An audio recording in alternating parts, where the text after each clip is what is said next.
Good Shabbos. This week, we have such a conundrum. One of the most difficult passages in the Bible to understand. The story is familiar. Moses will go to Pharaoh and say, "Let my people go." Pharaoh has a choice.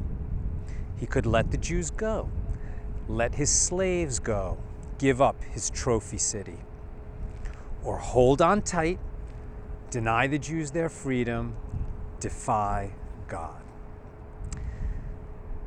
God tells Moses, "I'm going to harden Pharaoh's heart." If God is hardening Pharaoh's heart, does he have a choice? Does he have free will? Our whole system is based on the idea that we have free will. We can make our own choices. If God is taking away Pharaoh's free will, what choice does he really have? Many ways to understand this passage. Here's the one I like. If Pharaoh is confronted with overwhelming signs and wonders, the genuine presence of God, something we don't see in our lives, well, anybody confronted with blood in the river, lice, boils, beasts, hail, will say, "Oh, okay, go, what can I do? It's out of my power." By hardening Pharaoh's heart, God is actually giving him the power to make a choice, despite all these overwhelming signs and wonders. Why is it so important that Pharaoh can choose? The story is arranged for us. You see, Pharaoh had free will in that moment to teach us a lesson. It's the same lesson we get from the Jews at Mount Sinai, which we'll encounter in a few weeks. They also have a choice. Now think of it, when the Jews receive Torah at Mount Sinai, the mountain quakes, there's a pillar of cloud by day and a fire by night. God is clearly there speaking to all the people. And yet just some days later, they'll make a golden calf. And a few weeks later, they'll do all kinds of forbidden things. They had choice, even in that situation. This is to teach us that we always have a choice. We harden our own hearts by making wrong choices. You see, we create a new normal.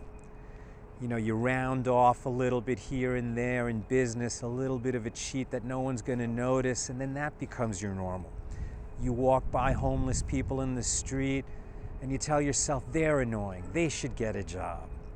And slowly but surely, you don't look at the people who need help anymore, and you make the wrong choice. Every situation is arranged for us to be able to make the right choices. Some will say, what difference does it make whether we make a right choice or not? In this world, the good are punished, the wicked prosper. There is no system. There is a system. That is what our faith tells us. There is a system. And every good choice will eventually be rewarded, and every wrong choice will eventually be punished. Maybe not the way people think, maybe not in this lifetime, maybe not immediately. But people with eternal souls, you and me, in eternity there's plenty of time for justice to be manifest. What Pharaoh did with his choices is write himself out of the story. You see, we have eternal souls, but eternal life is not promised. It's an opportunity. That's our conception of the afterlife. You have a place in the world to come if you earn it. Make the wrong choices here, fail to contribute to this world, and you'll write yourself out of the story. My pals, may we merit opportunity after opportunity after opportunity to make the right choices, to keep our hearts supple so that we can identify the right choices, to earn the merit of making the right choices even when people annoy us. You see, when they annoy us, that's that opportunity. When it's easy to make a right choice, you get a little merit. When it's tough to make the right choice, more merit. May we see those opportunities, seize them, do the right thing, and keep doing it. Shabbat Shalom.